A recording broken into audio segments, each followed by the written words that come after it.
ماہ رمضان المبارک کا مہینہ جاری و ساری ہے، جس کا آج چوتھا روزہ ہے اور ہمارے درس قرآن کی چوتھی نشست ہے، جس کے اندر ہم روزانہ قرآن پاک کی ایک منتخب آیت کا ترجمہ اور تفسیر جو ہے وہ سننے کی سعادت حاصل کرتے ہیں۔ آج بھی انشاءاللہ العزیز ایک آیت کریمہ پر ہم گفتگو کریں گے۔ سورہ آل عمران ہے اور آیت نمبر 130 ہے۔ اللہ رب العالمین نے ارشاد فرمایا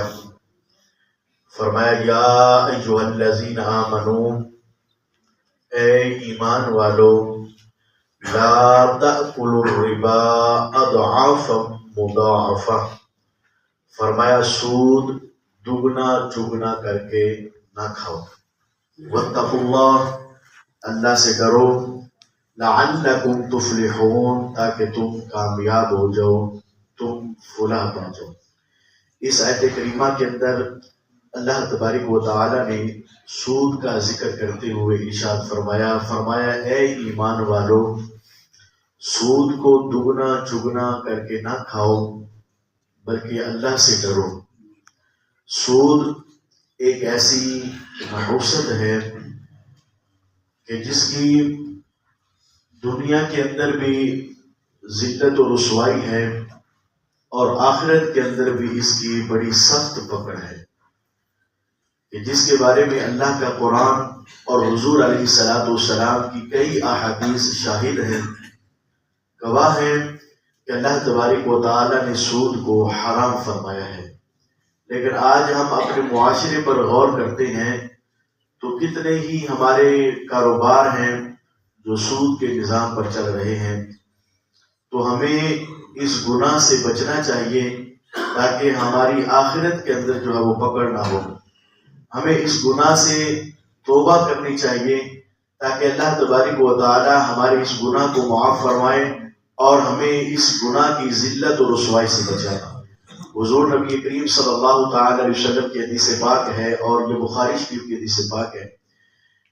حضرت سمورہ بن جندب رضی اللہ تعالی عنہ اس حدیث پاک کے راوی ہیں، فرماتے ہیں کہ نبی پاک صلی اللہ تعالی علیہ وسلم نے ارشاد فرمایا میں نے خواب کے اندر دیکھا کہ ایک شخص خون کی نہر میں غوطے کھا رہا ہے اور وہ تیرتا تیرتا کنارے پر آتا ہے اور پھر دوسرا شخص جو ہے اس کو پتھر مارتا ہے اور دوبارہ پھر وہ نہر پر چل جاتا ہے۔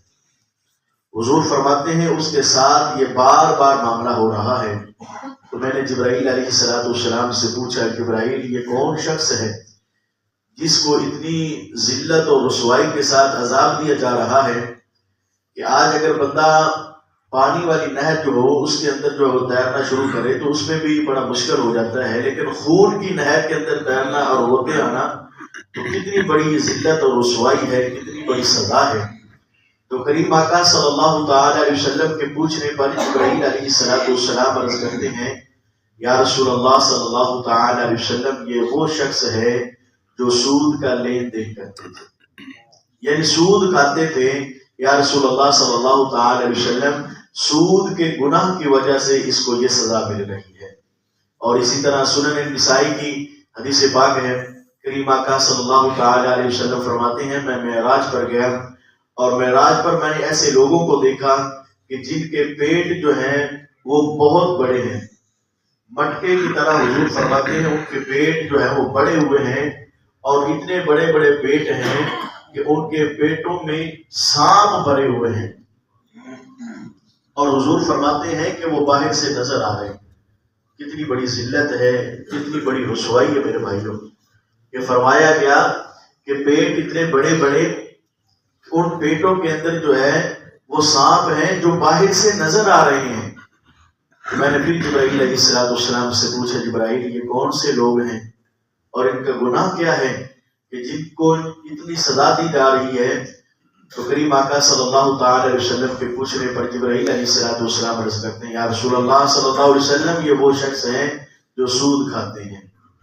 تو میرے بھائیوں اتنا سخت گناہ ہے اور اتنی بڑی یہ نحوست ہے کہ دنیا کے اندر بھی رسوائی اور پھر آخرت کے اندر بھی پکڑ ہے۔ تو میرے بھائیوں ہمیں اس گناہ سے خود کو بھی بچنا ہے اپنے گھر والوں کو بھی بچانا ہے کہ اتنی بڑی نحوست ہے کہ حضور علیہ السلام نے یہ دو جو عذابات کا ذکر فرمایا ہے، اگر بندہ ان پہ غور و فکر کرنا شروع کر دے تو اس نحوست سے جو ہے، اس گناہ سے جو ہے وہ کتنا دور بھاگے، یہ کتنا بڑا گناہ ہے اور اس نحوست کے اوپر کتنی بڑی سزا ہے۔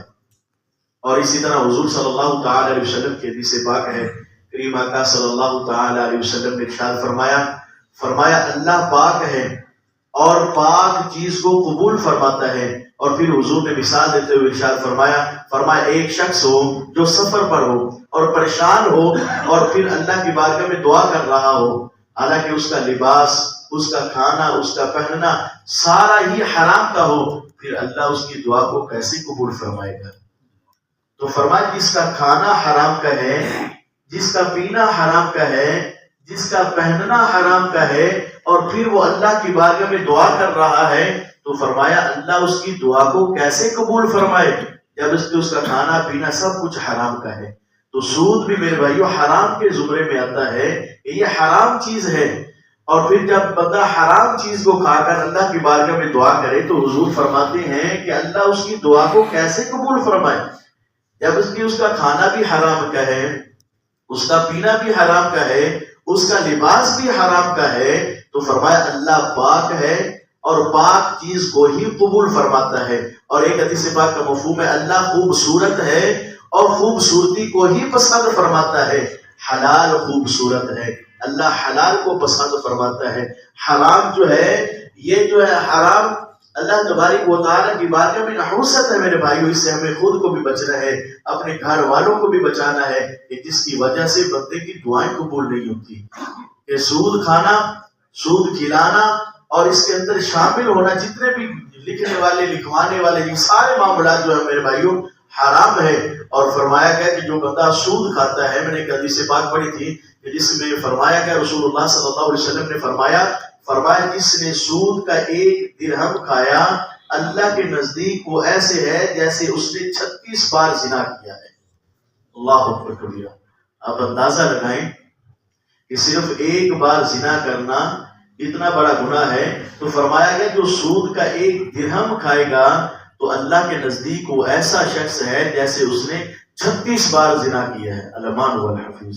اللہ ہمیں اس نوسے سے، اس گناہ سے بچنے کی توفیق عطا فرمائے۔ تو فرمایا یا ایھا الذین آمنو، اے ایمان والو، لا تأکلوا الربا اضعافا مضاعفا، سود دگنا چگنا کر کے نہ کھاؤ، واتقوا اللہ، اللہ سے ڈرو، لعلکم تفلحون، تاکہ تم کامیاب ہو جاؤ۔ اللہ کی بارگاہ میں دعا کرتے ہیں جو سنا اللہ پاک ہم سب کو عمل کی توفیق عطا فرمائے۔ آمین بجاہ نبی الامین صلی اللہ تعالی علیہ وسلم۔